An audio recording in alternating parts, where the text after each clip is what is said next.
I wasn't meant to be part of the photo. That much was clear. The photographer raised his hand halfway, like he was about to wave me in, but then stopped, looked past me, looked over to Evan. My son. My only child. My legacy. Evan shook his head. Just slightly. Barely noticeable if you didn't know him like I did. And that was the end of that. The camera shutter clicked anyway.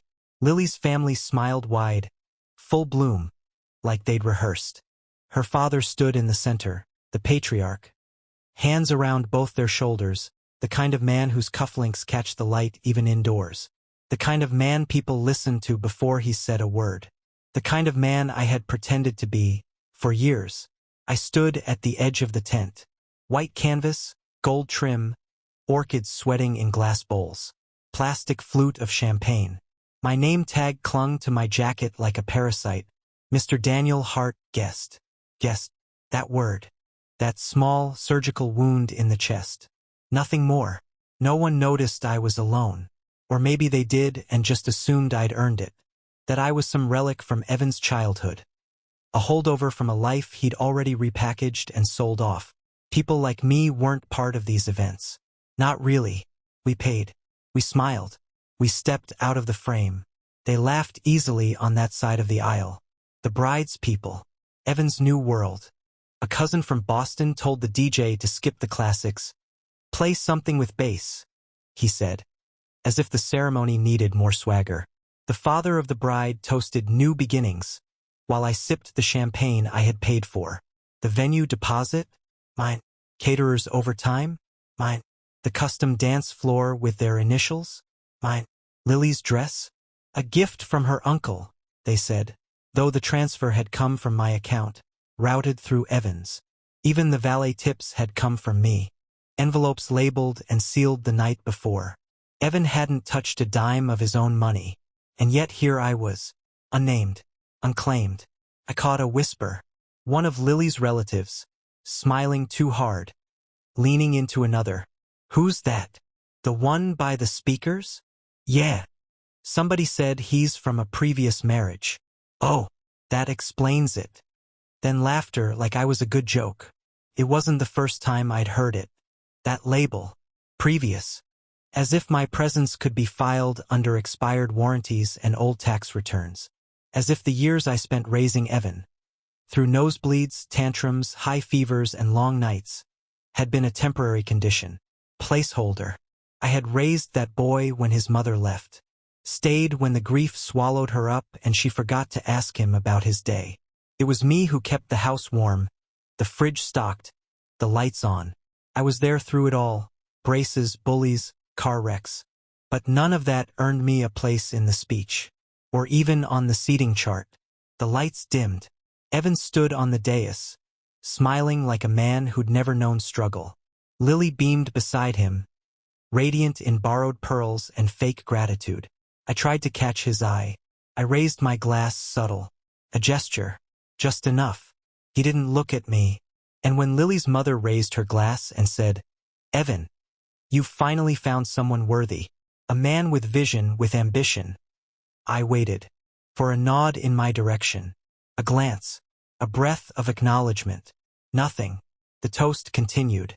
A man who understands hard work, family values. A man who didn't need help getting where he is. That line, it hit harder than it should have. Applause. Laughter. Clinking glasses. I stood there with a smile frozen in place. Someone bumped my elbow. Spilled a bit of wine down my cuff. No apology. Just a glance, then they moved on. I used the napkin to blot the stain. Slow. Deliberate. Kept my eyes on the ground. I sat at my assigned table, table 9, beside strangers. A woman named Cassandra who worked in commercial real estate and kept checking her phone. A man named Phil who seemed to think we'd met before. We hadn't. Another couple with name tags that read, friend of the bride's cousin. That got a laugh when they sat down. Oh wow, the woman said. They really labeled everyone, huh? I smiled. Not everyone.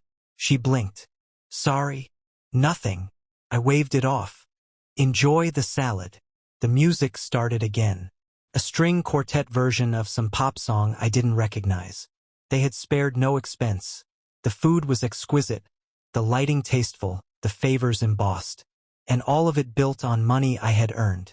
Years of double shifts, quiet sacrifices, forgotten birthdays, all poured into this one night. One night I had dreamed of for decades. The moment a father might be thanked, honored, stood beside. Instead, I was seated with Phil. I excused myself halfway through the entree, walked past the bar, past the tent flaps, out into the garden. Hydrangeas in bloom, savanna air thick with humidity and old ghosts. The moon was low, veiled in thin clouds. I could still hear the music. Someone was laughing. The cake had just been rolled out. I could hear the oohs and ahs. I stayed by the hedges, lit a cigarette I hadn't smoked in 3 years. Just one. Let the smoke fill my lungs. Calmed me, reminded me I had a body, a self, something other than a wallet with legs. Behind me, voices drifted. I recognized one, Evans. I turned slightly.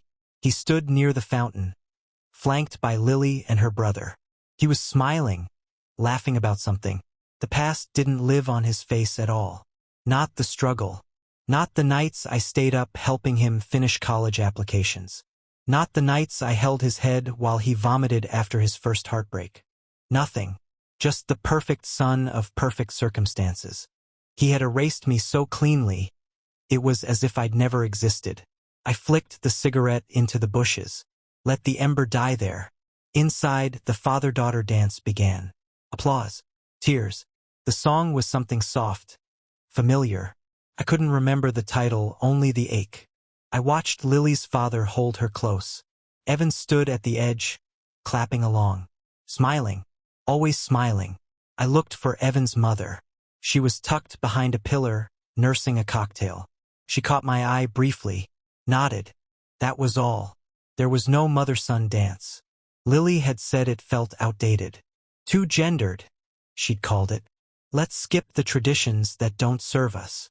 I understood now what that really meant. I made my way back to table 9. Sat for another 10 minutes. Dessert was served. A pistachio tart with candied citrus. I didn't touch it. Phil was drunk now. Cassandra had left. The couple were dancing. My chair might as well have been empty. And then, the final blow. I overheard a woman say, "That's Evan's dad, right?" "No, that's just the stepfather," someone replied. "Really? I thought his real dad died." "He did." "Oh." Pause. "Well, maybe that guy just insisted on coming." More laughter. I stood. No outburst. No scene. Just calm. First, no one noticed. Then the scraping of my chair cut through the music. A few heads turned. Someone asked quietly, "Is he leaving?" I walked right past my son. He didn't stop me. Lily glanced over but said nothing. I stepped out into the night air, ocean breeze, blooming hydrangeas, and left the wedding I paid for behind me. The gravel crunched beneath my shoes. I remember thinking, I wonder if Evan will even notice I'm gone. I wondered if I had truly raised a man or just subsidized one. At the parking lot's edge, the valet offered a quiet, "Have a good night, sir." I handed him a folded 20 and nodded. "You too." He smiled, the first person to look me in the eye all evening. As I drove off, I watched the tent disappear in the rearview mirror. Music still echoing, lights still glowing. My name, the one that had signed every check, never spoken once. Not even by my son. I didn't slam the door when I got home. That would have meant I still needed them to hear me. I placed my jacket over the back of the chair.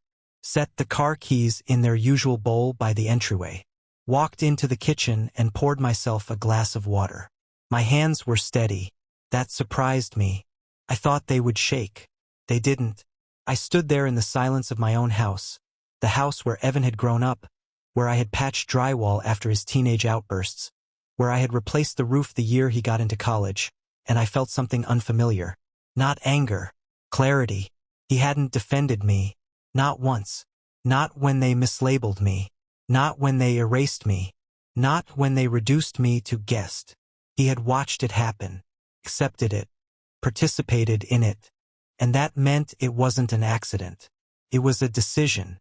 I went upstairs and loosened my tie, sat on the edge of the bed. For years, I told myself that sacrifice earns loyalty, that investment creates belonging, that love, even imperfect love, comes back around. I had been wrong. At 9:13 the next morning, my phone buzzed on the nightstand. I stared at it for a long moment before picking it up. Unknown number. For one stupid second, I thought maybe Evan. Maybe he woke up ashamed. Maybe he finally saw what he'd done. I answered. Silence. Not a word. Just a faint hum on the other end. Then the call disconnected. I checked my call log. Nothing else.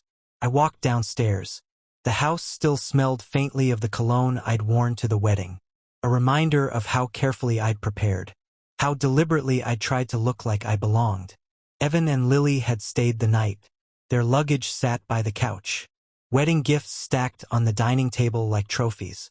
I heard movement in the kitchen. Evan stood by the counter, staring at his phone. Lily leaned against the island, whispering something sharp, something tense. Then his phone rang. The sound cut through the room. He froze. Actually froze.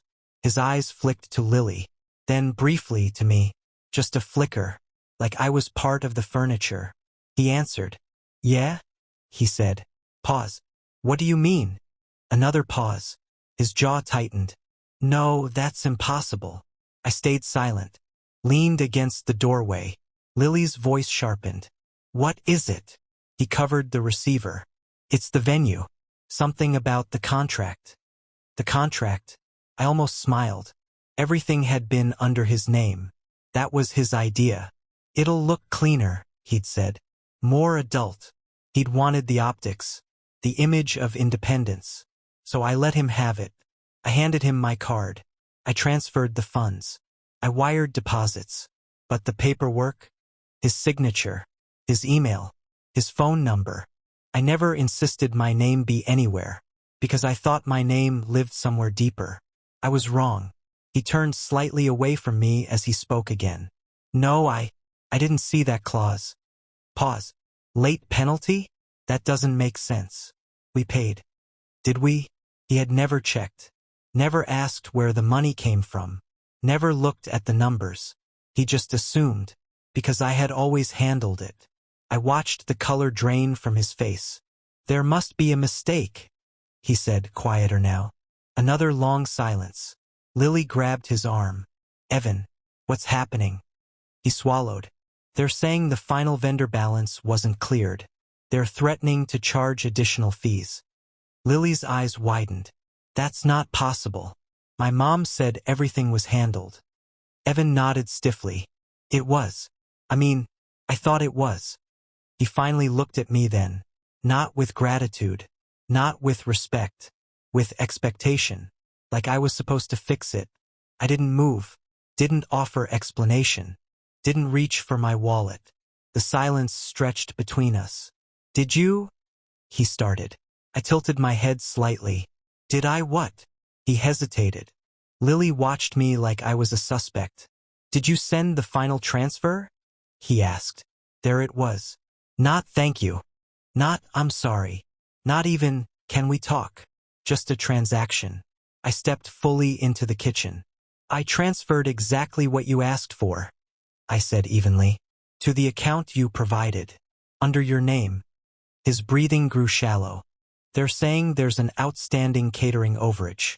And a lighting surcharge. I nodded once. Weddings get expensive. Lily's composure cracked first. This is insane. My parents are going to hear about this. Her parents. Of course. Evan's jaw tightened. Dad, can you just call them? They probably think. Guessed. The word echoed in my head. I held his gaze. Call them yourself, I said calmly. It's your contract. The room went still. Lily's face shifted, confusion first, then irritation. What is that supposed to mean? It means, I replied, that I was a guest. Evan flinched. Barely. But I saw it. You're being dramatic, Lily said flatly. Am I? I looked at my son. You didn't correct them, I said quietly. Not once. His eyes flickered away. It wasn't the time, he muttered. No, It wasn't convenient. He rubbed his forehead. Look, can we not do this right now? We just got married. I nodded slowly. Yes, I said. You did. The phone buzzed again in his hand. He answered immediately this time. Yes, I understand, he said, voice tight. No, I'll handle it. He ended the call and stared at the floor. They need payment by Monday, he said. Or they'll escalate. Escalate. Such a clinical word for embarrassment. He looked at me again. Waiting. Always waiting. I felt something settle inside me. Heavy. Final. For years, I thought fatherhood meant absorbing the cost. Financially. Emotionally. Publicly. Standing in the shadows so your child could stand in the light. But what happens when the light never turns toward you? What happens when your presence is edited out of the frame? Evan cleared his throat. So, can you help? Help. Not apologize. Not acknowledge. Help. I walked past him and poured myself another glass of water. The house was quiet except for the hum of the refrigerator and the distant traffic outside. I took a sip, set the glass down carefully, and said nothing. The silence was louder than any argument. Lily crossed her arms. Are you serious right now? I looked at her calmly. Dead serious. Evan's face hardened. This is about last night, isn't it? I met his eyes. It's about many nights. He exhaled sharply. You're making this into something it's not. No, I said quietly. You already made it into what it is. He stared at me like he didn't recognize me. Maybe he never did. Maybe I had just been background infrastructure, like plumbing, useful, invisible, until something breaks. The phone buzzed again. He didn't answer. For the first time since the wedding, he looked uncertain. And for the first time in years, I didn't rush to steady him. I let him stand there, on his own name, on his own contract, on his own celebration. And I realized something simple. When you choose to make a man a guest in your life, don't be surprised when he stops paying the bills. I waited. Not for an apology. I'd stopped believing in those. What I waited for, what part of me still foolishly hoped for, was a conversation. A gesture. A knock on my door. A sentence that began with, "Can we talk?" Or even the brittle humility of, "I didn't realize."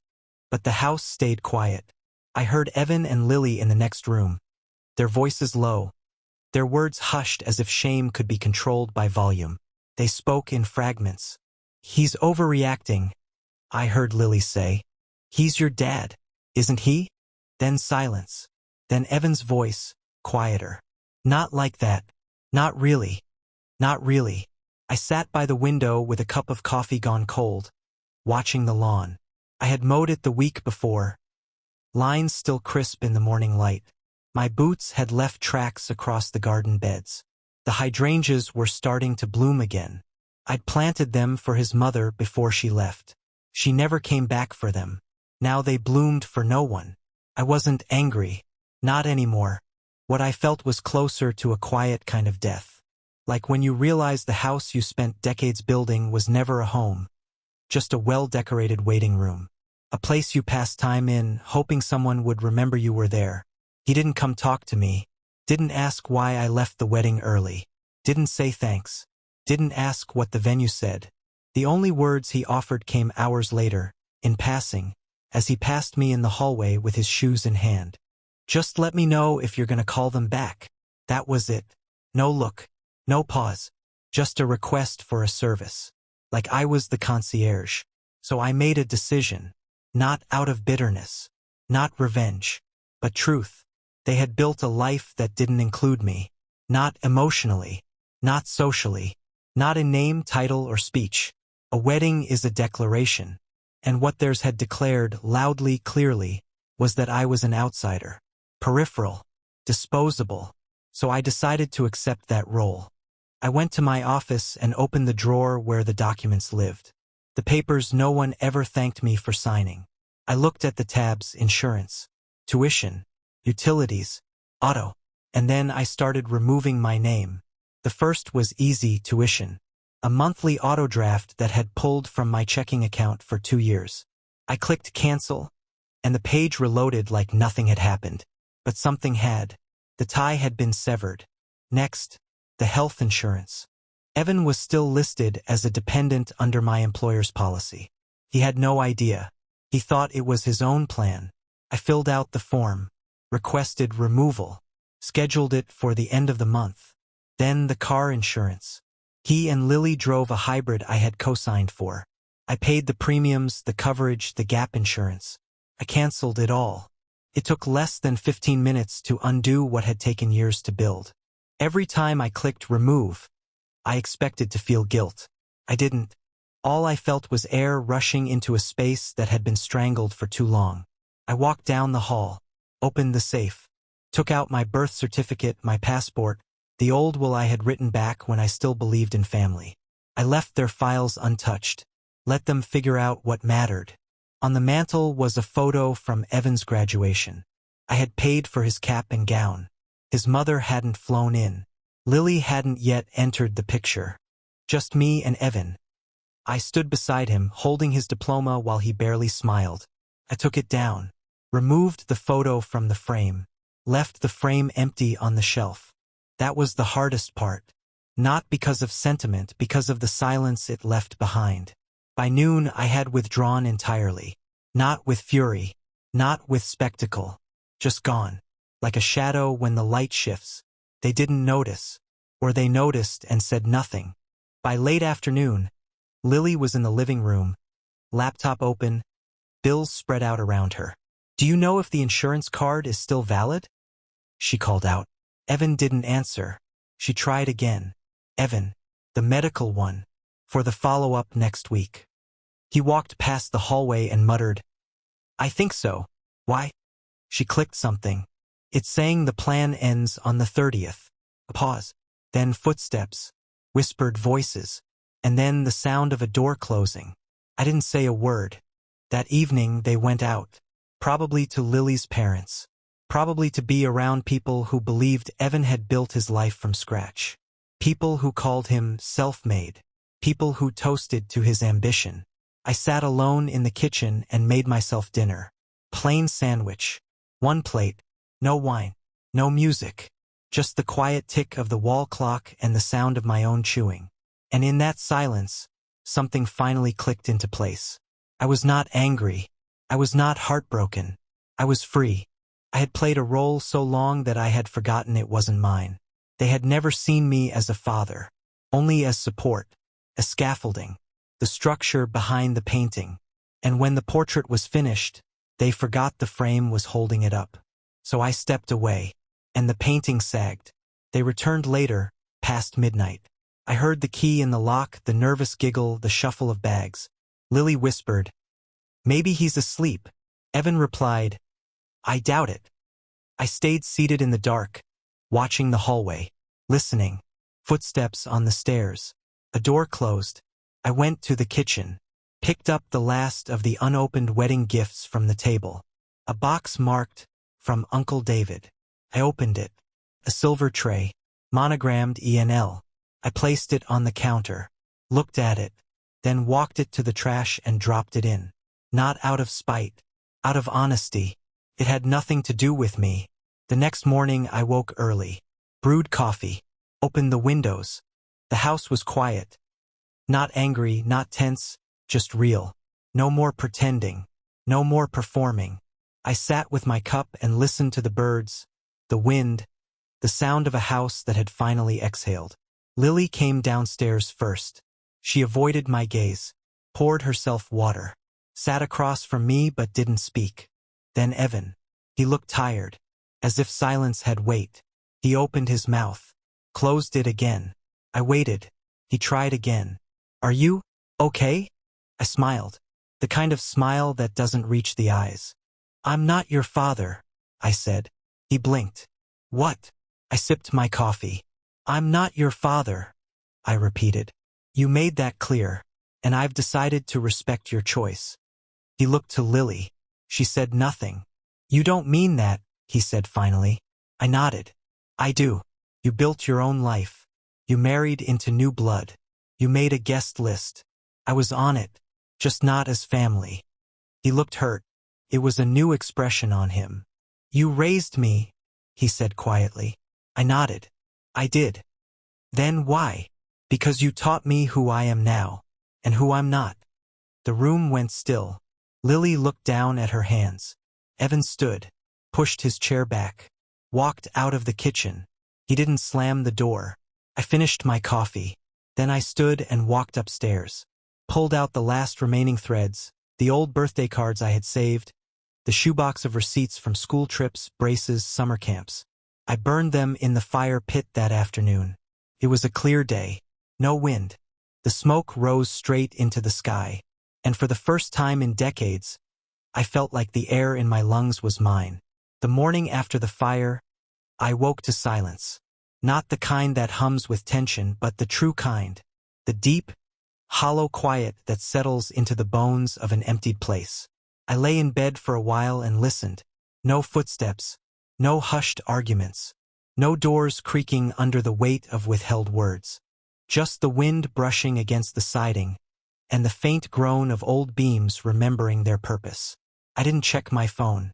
I didn't reach for the robe I usually wore to make breakfast. I just sat up, bare feet on hardwood, and looked around the room. It was still ours, technically, but that word had long since lost its meaning. The dresser Evan had used as a child gone. I'd moved it into the garage after Lily said it made the guest room look cluttered. The framed photograph of Evan at 8 years old, laughing beside a lake I could no longer afford to visit, also gone. Replaced by a wedding photo, black and white, overexposed, elegant in the way lies are elegant. I dressed slow, deliberate. Jeans, shirt, jacket I hadn't worn since Evan's graduation. The same one I wore to the wedding. The same jacket that bore the name tag, Mr. Daniel Hart, guest. I went downstairs. The house was still. The kitchen smelled like coffee, but not mine. A different roast. Lighter. Sweeter. Someone had been up before me. But they were gone now. On the counter sat a single note. "We're staying at her parents' for a few days. We need space. Maybe you do too." No apology. No attempt. No acknowledgement. Just a logistical update. Like notifying the mailman. I read the note twice, folded it once, then dropped it into the sink and turned on the faucet. Watched it curl and vanish, like everything else. And then I laughed. Not a loud laugh. Not bitter. Just a breathy, involuntary sound. Like air escaping a cracked pipe. It lasted a second. Maybe less. But it felt honest. For the first time in months, maybe years, I felt honest. They were gone. And I was still here. And this house? This house had never been theirs. It had always been mine. I'd bought it when Evan was 10, back when I still believed that foundations were made of brick and not forgiveness. I had worked 3 jobs to afford the down payment. Replaced the windows myself. Installed the water heater during a snowstorm. This wasn't just a house. It was proof. Proof that I stayed. That I showed up. That I gave everything. And now, for the first time, it was just mine again. No more whispering in rooms I paid for. No more passive-aggressive notes on the fridge about shared space and mutual boundaries. No more hosting in-laws who never learned my name. No more pretending. The freedom hit slow, like waking from anesthesia. You don't notice it at first. Just the absence of pain. Then the sensation returns. The blood moves again. You feel the weight of your own limbs. You remember you are a person. I started in the living room, packed up every trace of the wedding that still lingered. The leftover programs, the extra name cards, the sugar-coated almonds in little organza bags, the guest book with blank pages. I boxed them all, taped it shut, marked it, Evan and Lily, returned to sender. Then I cleaned, not frantically, not angrily, just thoroughly. As if I were scrubbing out a lie. The couch cushions were flipped. The kitchen grout bleached. I emptied the fridge of the almond milk Lily insisted on but never drank. Dumped the gluten-free bread Evan never touched unless she reminded him. I worked in silence. No music. Just the sound of my own breath, moving steady and unbroken. By mid-afternoon, I had cleared the garage. The boxes of childhood toys I had kept just in case, gone. The folder labeled college docs, FAFSA, letters, loans, shredded. The oil-stained bag from the summer road trip we took after his acceptance letter arrived, tossed. Each item I discarded made the house feel lighter. And in that lightness I could breathe. I didn't feel grief. I felt precision. I realized I had never lived in this house. I had maintained it, decorated it, paid for it, slept in it, but I had never truly lived in it, because I had always been playing a part. I was the man who showed up to the games, the man who brought the cupcakes to school when his mother forgot, the man who smiled when his name wasn't mentioned, the man who laughed when the joke was on him. But that man was gone now, and the house was quiet. I found his old bedroom, now their office, still full of her touches. Pale curtains, gold-accented desk, a candle labeled mindfulness. I opened the drawers, found my stapler, my pens, my old checkbook, all pushed to the back. I gathered my things, took them to the basement, left the candle burning on the windowsill until it drowned in its own wax. That evening I cooked for myself. A real meal. Steak, potatoes, sautéed vegetables. I poured myself a glass of wine and set the table for one. And for the first time I tasted the food I had cooked. Not just shoveled it in between errands. Not eaten standing over the sink while someone asked if I'd moved the car. I sat, ate, chewed slowly, looked out the window at the yard I had mowed every Saturday for 15 years, and I felt peace. After dinner, I opened the hall closet, found the photo albums, the old ones, not the curated social media versions, the real ones, with bent corners and names scrawled in Sharpie. I flipped through them, watched Evan age in stills, from the missing teeth to the graduation gown. I stopped at one photo, Christmas 2012. He's holding a new bike, smiling like it mattered. I remember the cost, more than I had. I remember skipping rent to afford it, negotiating with the landlord, promising overtime. He never knew. I tore the photo out, set it aside, not out of spite, but because I was done pretending. I didn't throw it away. I just stopped keeping it. Later that night, I opened the file on my computer labeled Will Draft. I changed the beneficiary, removed Evan's name, not because I hate him, because he chose a life that did not include me. And I've decided to believe him. I made the donation line red, to the local trades program, for students who show up. I closed the file, clicked save. Then I sat back. The house was so quiet I could hear my own breath. That night, I slept without dreams. And when I woke the next morning, the air was crisp, clean, unburdened. No texts from Evan. No calls from Lily. Just sun through the blinds and the knowledge that, for once, no one was expecting anything from me. I poured my coffee, sat at the window, watched the wind move through the trees, and I thought, respect isn't something you buy. It's something you're either given or denied. And if it's denied, stop waiting for it. Walk away. You'll find that the silence left behind is not emptiness. It's peace.